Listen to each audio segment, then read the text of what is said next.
नाही, याच्यामध्ये मी सांगतो. नाही नाही, बरोबर आहे. याच्यामध्ये मी सांगतो, त्या कार्यक्रमाला मी उपस्थित होतो. बोलण्याच्या आवेशामध्ये किंवा त्या आपण जे भाषण करतो त्या ह्याच्यामध्ये त्यांनी तो शब्दप्रयोग उच्चारला, पण त्याच्यामध्ये कसलंही इंटेन्शन नव्हतं. राणेसाहेब हे आमचे सर्वांचे मार्गदर्शक आहेत. राणेसाहेबांनी कोकणासाठी केलेले विकास हे डोळ्यासमोर ठेवूनच आम्ही सगळी मंडळी काम करतोय. त्याच्यामुळे तो जो काही शब्दप्रयोग झाला आहे असं तुम्ही म्हणताय, त्याच्यामध्ये तो अनावधानानं झालेला आहे.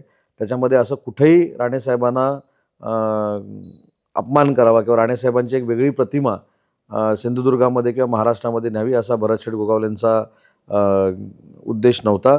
मी तर माझ्या भाषणामध्ये असं सांगितलं की भाजप आणि शिवसेना ही ज्यावेळी थोडंफार तिकीट वाटपाच्या वेळी मागं पुढं होईल, त्यावेळी आम्ही सगळे मिळून राणेसाहेबांकडे जाऊ. राणेसाहेबांच्या नेतृत्वावर दोन्ही पक्षाच्या लोकांचा विश्वास आहे आणि राणेसाहेब याच्यामध्ये मध्यस्थी करतील. मी तिथला संपर्क मंत्री आहे. मी नितेशजी राणेंशी चर्चा करेन, हे देखील मी सांगितलेलं आहे. त्याच्यामुळं पक्षवाढीसाठी झालेल्या मेळाव्यामध्ये त्यांच्या तोंडातून जो शब्द गेला तो अनावधानाने गेलेला आहे. त्याला कुठेही राणेसाहेबांच्या इमेजला डॅमेज करायचा असा उद्देश नव्हता. आणि बघा ना, एखादा अनावधानानं शब्द गेल्यानंतर फार मोठं त्याच्यामध्ये राजकारण करण्याचा काही लोक प्रयत्न करत आहेत, पण तो अनावधानानं बोलण्याच्या ओघामध्ये गेलेला शब्दप्रयोग होता.